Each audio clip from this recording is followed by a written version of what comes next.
ব্যানার্জি বাড়িতে এসে আবিরের ফোনে তমসার ছবি দেখে চমকে গেল প্রতাপ। হ্যাঁ বন্ধুরা, সম্পূর্ণটা জানতে হলে ভিডিওটা শেষ অবধি দেখতে থাকুন।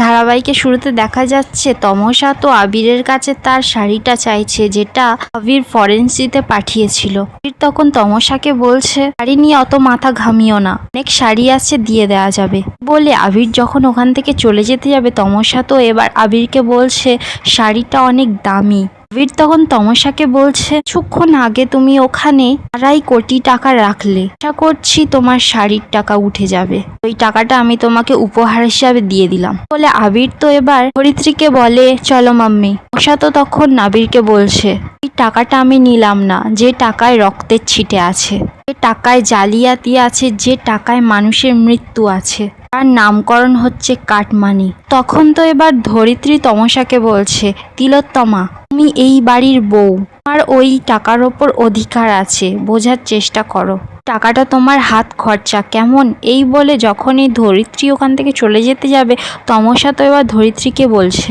নানা অছিলায় সেন্ট পার্টির থেকে টাকা নিয়ে বাড়ির বউকে দিচ্ছেন খরচা হিসাবে, তারই একটা মহাবিদ্যা, ডাক্তার হলেন ভগবানের মতো, এই পেশাকে নিয়ে আপনাদের নার্সিং হোম শুরু করেছে। জলি তখন তমসাকে বলছে, তুমি কি চাইছো? তমসা তখন বলছে, কিছু চাইছি না, টাকাটা এখন থেকে আমার, তো আমি হাত খরচা করবো তো। তখন তো এবার ধরিত্রী বলছে, হ্যাঁ তোমার। তমসা তখন বলছে, থ্যাংক ইউ, এতগুলো টাকা তো কখনো একসঙ্গে দেখিনি, তাই বললাম। এই তো তমসা ওখান থেকে চলে যায়। আর তো পৃথা সকলের সামনে বলছে, ওকে না খুব মিস্টেরিয়াস লাগছে, অদ্ভুত লাগছে ওকে আমার। তখন তো এবার ধরিত্রী বলছে, আমি সামলে নেব, আমার ছেলের বউ তো, আমি সামলে নেব, কে এখন দিরাগমনের জন্য রেডি হতে বলো। অঞ্জলি তখন বলছে, আমি বলছি বলে তো ওখান থেকে যায়। দিকে দেখা যাচ্ছে তমসা তো করণকে ফোন করেছে আর বলছে 2.5 করোড় ভালো টাকা আমার হাতে এসেছে, আমাদের ঘরে এসেছে, তাদের এভিডেন্সের জন্য খুব প্রয়োজন। করণ তো কথাটা শুনেই অবাক আর বলছে, কি বলছো তুমি? তখন তো তমসা বলছে, হ্যাঁ আজকের এই ডক্টর তিলোত্তমার এই জন্য এই অবস্থা, তাই জন্য ওর ওপর এত অত্যাচার, আমি বলছি এর শেষ দেখে ছাড়বো আমি। এর পালা সতী। তখনই তো এবার তমসার কাছে অঞ্জলি চলে আসে। তমসা তো অঞ্জলিকে দেখে চমকে ওঠে। অঞ্জলি তখন তমসাকে জিজ্ঞাসা করে, কার সঙ্গে কথা বলছিলে? তমসা তখন জানায়, নার্সিং হোম থেকে। অঞ্জলি তখন তমসাকে বলছে, দিরাগমনের জন্য রেডি হও, এর সময় তো লগ্ন পেরিয়ে গেছিল, অন্তত এই সময় লগ্নটা যেন না পেরোয় বলে তো অঞ্জলি ওখান থেকে চলে যায়। তমসা তো এবার একার মতো একা বলতে থাকে, শুভ সময় পেরিয়ে গেছে, এই পরিবারের অশুভ সময় শুরু হয়ে গেছে। কিছুটা সময় কাটার পর দেখা যাচ্ছে তমসা আর আলিখ্য তো চলে এসেছে দিরাগমনের জন্য। বরণ করার অনুষ্ঠান শুরু হয়ে গেছে। বরণ করা শেষ হয়ে গেলে এবার সবাই তো আশীর্বাদে বসে পড়ে। সবাই তো একের পর এক আশীর্বাদ করতে শুরু করে দেয়। আশীর্বাদের পর্ব শেষ হলেই আলিখ্য আর তমসার সঙ্গে তো সোমদত্তাও এসেছে। তোমার বাড়ির লোক তো সোমদত্তাকে আসতে বলে আর বলছে সোমদত্তাকে, আপনি আসবেন ভাবতেই পারিনি আমরা। সোমদত্তা তখন বলছে, ও মা আসবো না, বাড়ির থেকে তো একজনকে আসতেই হবে। তখন তো এবার ঠাম্মি বলছে, আসবেই তো, বরং ভাই বোনরাই আসে, কিন্তু খুশাশুড়ি আসবেই এটা ভাবিনি। সোমদত্তা তো তখন বলছে, এলাম কারণ একটা সুযোগ ছাড়তে চায়নি। সবাই তো কথাটা শুনেই অবাক। তো এবার তিলোত্তমার মা বলছে, সে সুযোগ কোনো, তো এবার তিলোত্তমার বাবাও বলছে, আপনার কথা কি আমরা বুঝতে পারছি না, সে সুযোগের কথা বলছেন। এখন তো এবার সোমদত্তা বলছে, গান শোনার। তিলোত্তমা, তাই তো। এখন তো এবার অমদীপাও বলছে, হ্যাঁ গান শোনা তো হবে, অল্প বিস্তর হলেও আমরাও গান শিখেছি। এখন তো এবার সোমদত্তা বলছে, আজকের আমি কিন্তু মাসিমার দলে। তখন তিলোত্তমার বাবা বলছে, সীমা মানে? সোমদত্তা তখন বলছে, সীমা মানে আপনার মায়ের দলে। সীমা আজ তিলোত্তমার কণ্ঠে রবি ঠাকুরের গান শুনতে চেয়েছেন, আমিও তাই শুনতে এসেছি। রবি ঠাকুর আমার বড়ই প্রিয়, আমরা ছোট থেকে তো রবি ঠাকুরের গান শুনে বড় হয়েছি, তাই আমাদের শিরায় উপশিরায় রবি ঠাকুর রয়েছে। আমি তো তখন বলছে, রাজা বলেছেন, আমার ছেলেও কিন্তু কবিতা ভালো বলতে পারে, দেবু একটু শোনা না। দেবু তো তখন বলছে, থাক আমার কবিতা টবিতা পরে হবে, এখন অতিথি এসছে, খাওয়া দাওয়ার ব্যবস্থা করো। এখন তো এবার দেখা যাচ্ছে তিলোত্তমার বোনেরা সবাই মিষ্টি মিষ্টি খাবার টাবার এনে দেয়। সোমদত্তা তো তখন বলছে, আমার কিন্তু তাড়া আছে, আমি কিন্তু তাড়াতাড়ি বেরিয়ে যাব। মশা তখন সোমদত্তাকে বলছে, কেন, শাড়িটা কি খুঁজতে যাবেন? সোমদত্তা তখন কথাটা শুনে অবাক হয়ে যায় আর বলে, মানে? দেবু তো তখন তমসাকে জিজ্ঞাসা করে, কোন শাড়ির কথা বলছো? তমসা তো তখন ভাবনা চিন্তা করতে থাকে যে ও যেই শাড়িটা পরে গুন্ডাটাকে মেরেছিল, যেই শাড়িতে রক্তের ছিটে লেগেছিল। তখন তো এবার সোমদত্তা সবার সামনে বলছে আপনাদের বাড়ির মেয়ের অনেক কাণ্ড। তখন তো এবার তিলোত্তমার মা বলছে কেন, কি কোনো অন্যায় করেছে নাকি? ও তো তখন বলছে হতেই পারে না, আমার মেয়ে খুব ভালো, আমি আমার মেয়েকে আমার শিক্ষায় বড় করেছি। তখন তো এবার সোমদত্তা বলছে জানি, সেটা আমরা বুঝতে পেরেছি। দেবু তখন বলছে তাহলে শাড়ির কথা কেন উঠছে? সোমদত্তা তখন জানাচ্ছে ওর শোল্ডারে একটা চোট পেয়েছিল, সেই রক্তের ছিটে ওর একটা শাড়িতে লেগেছিল।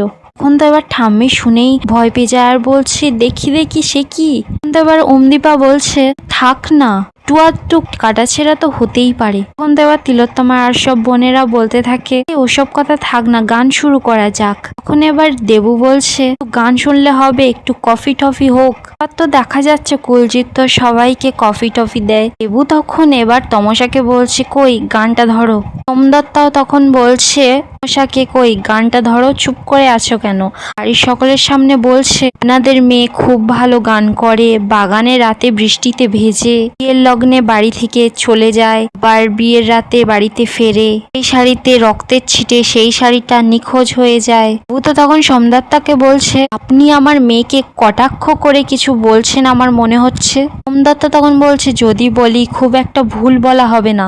দেবু তো তখন বলছে মস্ত বড় ভুল হবে, আমার মেয়ে সোনার টুকরো, ওর মধ্যে খাদ পর্যন্ত নেই, আমি চাইও না ওর মধ্যে খাদ মিশুক। তখন তো এবার তিলোত্তমার মা বলছে হচ্ছেটা কি, ওর শ্বশুর বাড়ির লোগোটা খুশাশরী। তমসাকে বলছে গা তো মা, একটা গান শুনিয়ে দে। তমসা তো এবার কি করবে বুঝতে পারে না, কারণ তো ও আসল তিলোত্তমা নয়, ও গান করতেই পারে না। সবার সামনে বলছে হ্যাঁ হ্যাঁ গান করছি। ঠাম্মি বলছে হ্যাঁ হ্যাঁ গানটা গা, গানটা যে তাই তোমার আনন্দ আমার পর।